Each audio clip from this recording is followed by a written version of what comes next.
So what the heck kind of content should you be creating if you want to convert clients? Isn't that the $1,000,000 question? Here's the deal.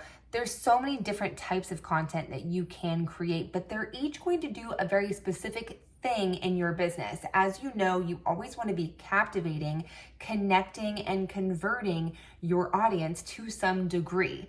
Now, with that said, you got to understand the day and age that we're living in right now with content and social media and building business online. It's not the same as it used to be. Everybody's frustrated with views and frustrated with engagement and stressed out about, how they're going to get clients, and their inbox isn't blowing up right now, or whatever the case may be.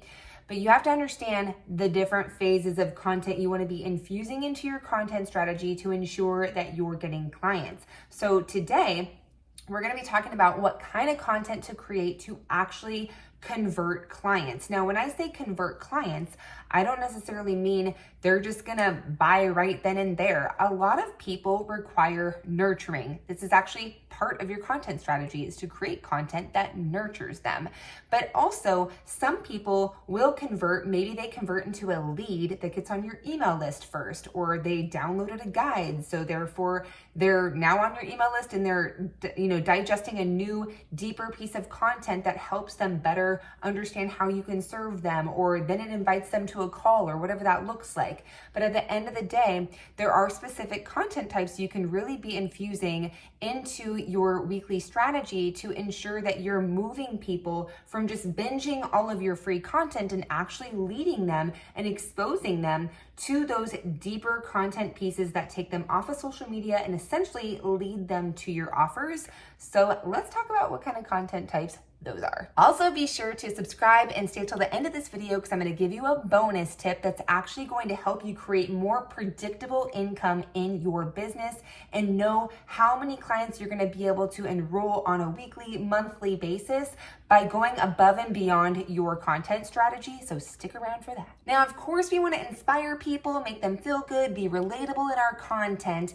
But when you're looking to create more conversions and taking the people you've nurtured and moving them through the process of wanting to work with you or inquire to work with you, you want to be creating some specific things. Now, the first type of content that you want to be creating is problem-aware content. And this essentially means you're addressing a problem that your perfect match client already knows that they have. This is so important. They already are laying in bed thinking about this problem. They're Googling this problem. If they have a birthday and they're going to blow out their candles, they're making a wish about this problem.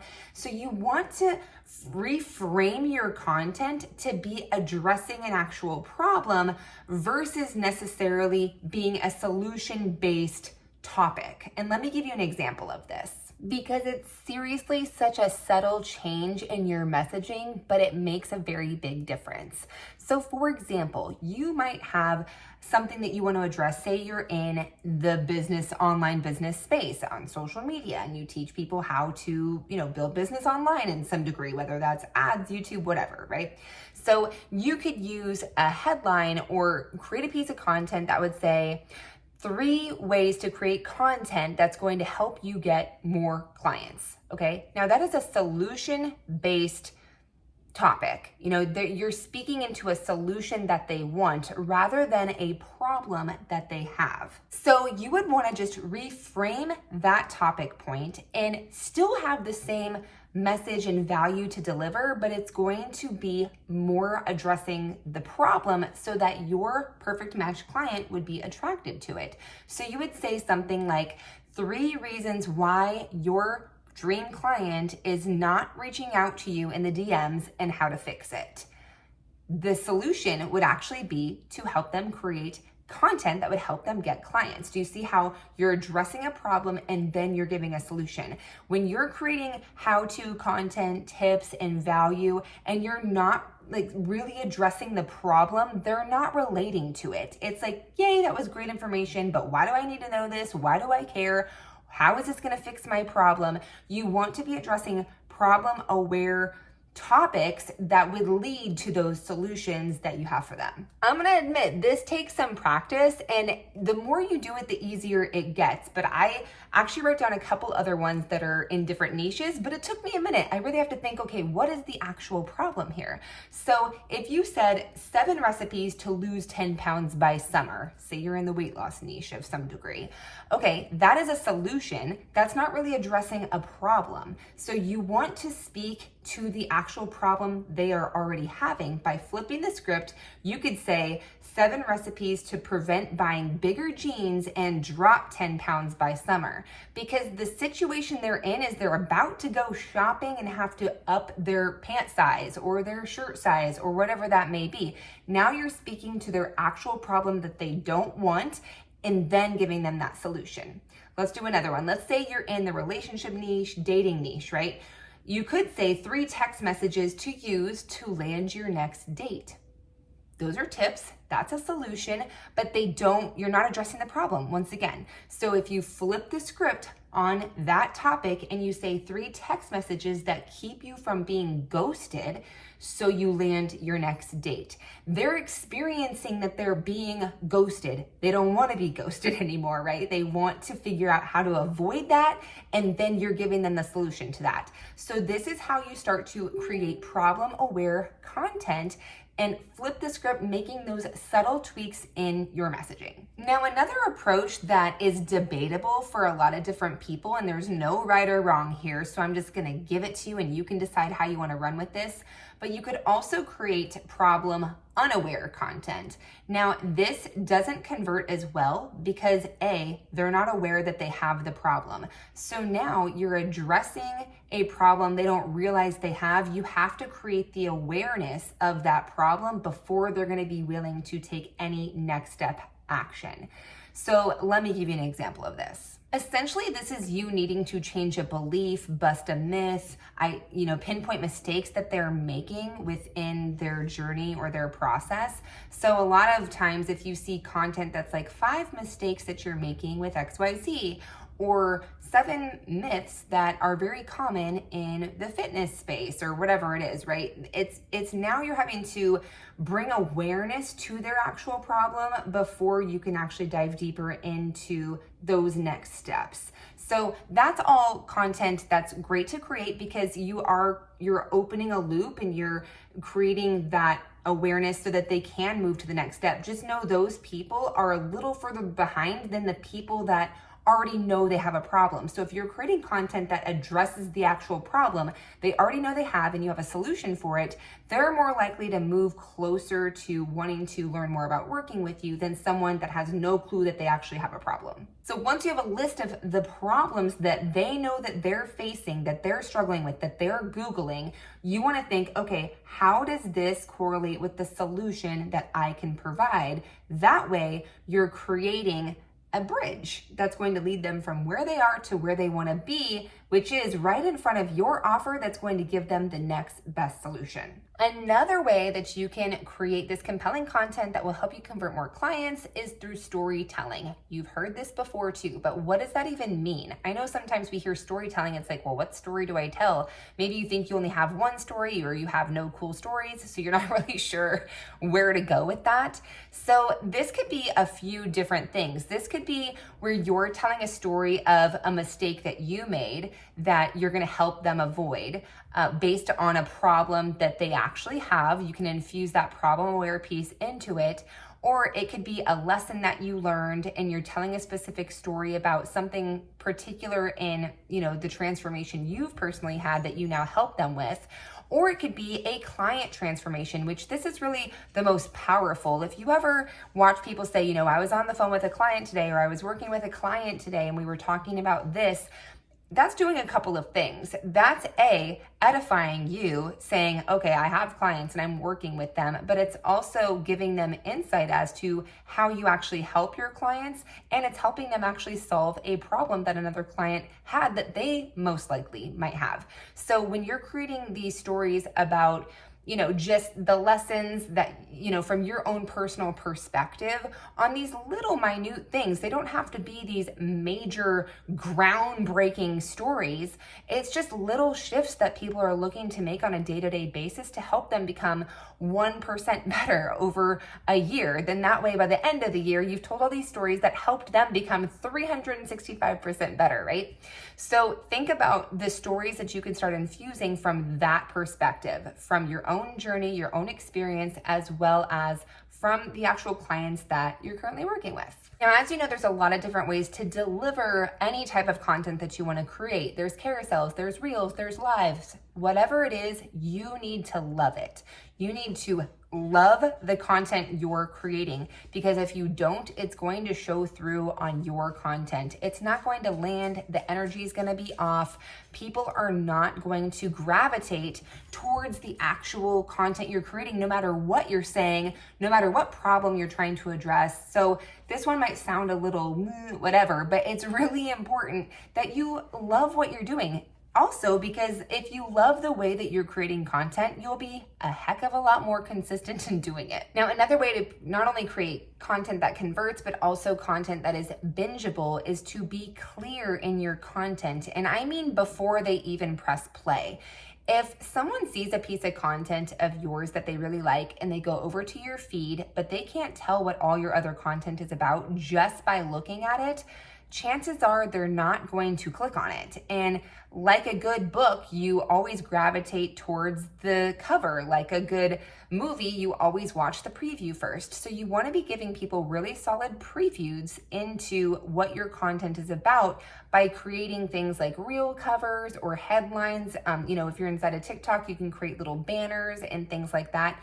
I actually talk more about the reels posting strategies for TikTok and Instagram in my last video. So if you missed that, you can watch that when we're done here, because that's going to give you a little more insight as to like the very minute specific things that you want to be implementing as you're creating. So that will definitely help you out. Now, also, you want to be creating content that sells. Now, this could be very debatable as well, but let me just tell you, both of these ways work. So don't overanalyze it. Test it, try it for yourself, see what works best for you, what you feel you enjoy doing more of. But there's just two different schools of thought that I even battle in my own mind with this. So just let me know in the comments which one you would rather run with. So the first school of thought when it comes to content that sells is never sell in the newsfeed. Like, don't ever put a call to action in your newsfeed to tell people to go to something else or to buy something. It's just like engage, like, post, save, share. And to me, I'm like, I really truly believe that if you're in business, you get to really suggest things every single day that people can check out to see if it's a fit for them. It doesn't have to be aggressive, hardcore selling, but you do need to be creating exposures on a daily basis to your audience. Now, whether that's passively or proactively through outreach or something like that, either way works. But at the end of the day, I think it's a good, healthy habit to incorporate really strong calls to action within your content. Whether it has to be every day or not, I mean, if I miss a day of not putting really a strong call to action in my content, I'm not losing sleep over it. You know what I'm saying? But you want to create habits that you're ensuring that your content is going to move people to the different things. And now there's different content that would require different calls to action as well, right? So if you're creating a fun, engaging, more for visibility and reach, type content, you don't need to put a strong call to action to like lead people to something. Maybe that's something where you have a call to action that's more engaging. But if you're creating a piece of content that is, strong, solid, like this piece of content right here, I'm going to send you to something and I'm going to say, hey, if you want to go check this out, go for it, So ultimately you can have that healthy balance. And there's some people that, I study their content and follow them, and not a day goes by where they don't make an offer in their content. They're like hardcore, ride or die. We're making an offer in this post. And guess what? They slay too. Like, they do really well. So again, I just share this with you because there's no right or wrong way to do this. And I know for myself, I used to constantly like second guess myself or think, oh, maybe I should or maybe I shouldn't, and what should I do? just do you. Like, if it really feels like it, the content you're creating is leading you in a way that would make the most sense for you to like lead them to something else, great. If it doesn't really make sense, then don't do it. Like, actually just ask a question or create some form of like conversation, make it more of a conversational piece or a piece that would be more save worthy. There's certain types of content that is more save worthy, right? So those are the two different frames of thought, is like never do it or always do it. I find that there should just be a happy medium. I kind of sit in the middle of those. I'm Switzerland when it comes to those two things.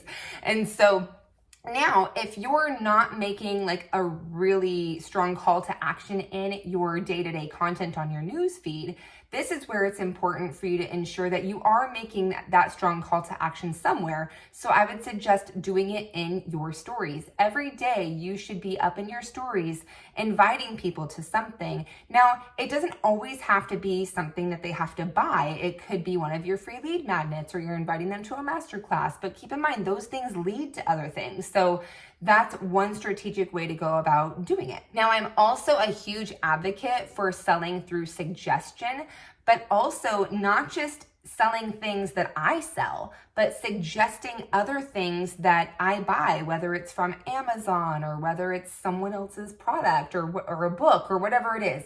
When you become a solid suggester of things in general, you become the go-to. It's like, oh my gosh, this person just knows where to find all the cool stuff all the time. So when you do make offers around your actual thing, it's not weird because it's not the only thing you're ever talking about. I actually did an entire video on my sales suggestion strategy that I'll put here too. So you can check out like more in depth on that approach, but it makes it to where it doesn't feel so slimy or weird or awkward that you're making these offers every day, because they are offers truly of suggestion. You're not sitting here like holding people down like, buy my stuff.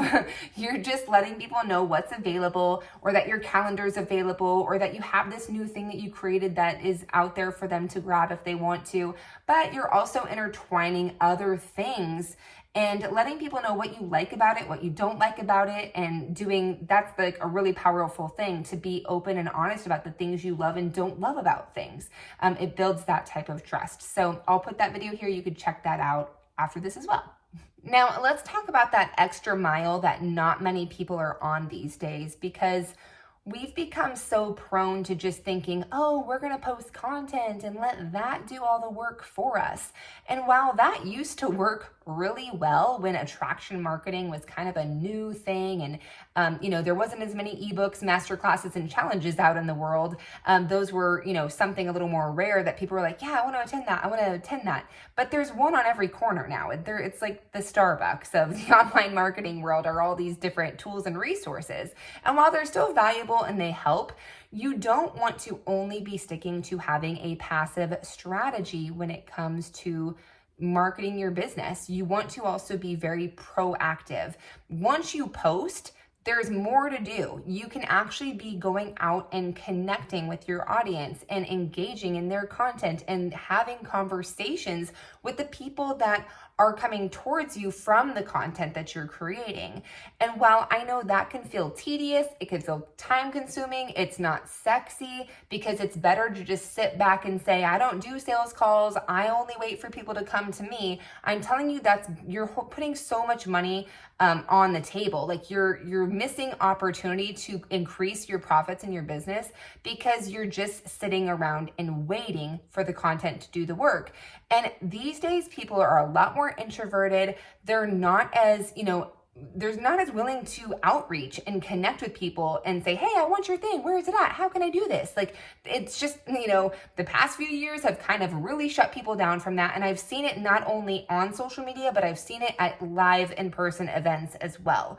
So what if you had a way to really know exactly what you could do every day on social media to be very proactive, to ensure that the people that are coming into your newsfeed are actually perfect match clients for you, to ensure that when you do post content, you have activated perfect match clients, so that way when you post, your post comes to the top of their feed and you start cleaning house, you start eliminating the things you don't want to see or the people that you no longer want to really follow and things like that.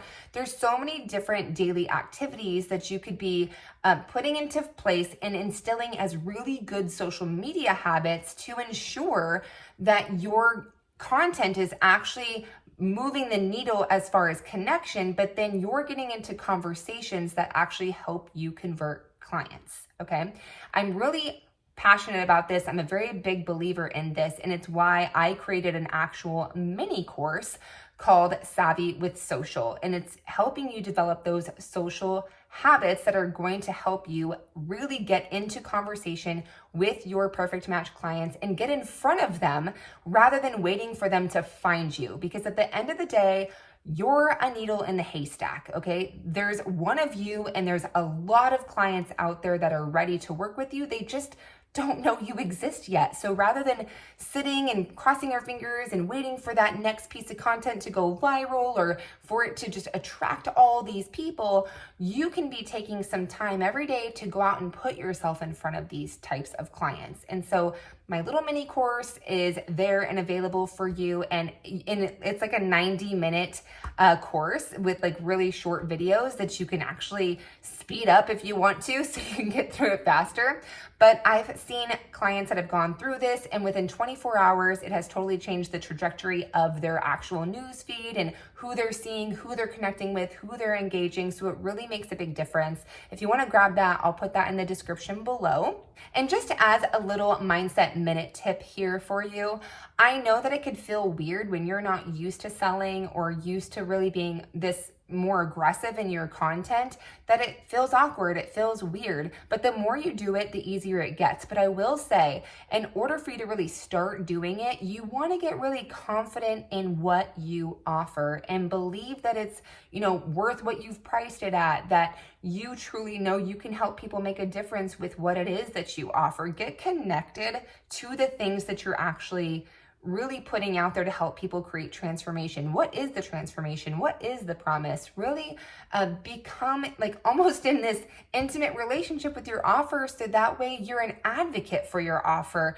because your offer is not going to just necessarily speak for itself. You have to be the messenger and really lead people to it. So the more you study it, the more that, sometimes I'll even go back and watch some of the lessons that I've created in my offers and be like, oh man, that was like really good. And it reminds me that like, I know what I'm talking about. I know that I can really help people when it comes to content and their marketing. So you can do that too. You can really go back and study what you've created and just get pumped up about it. So that way, when you are out and about on social talking about it, you're not going to feel weird. So I'd love to hear your best takeaway from this video. What is the one thing that you're going to implement right away so that you can start to see new results show up and become 1% better today?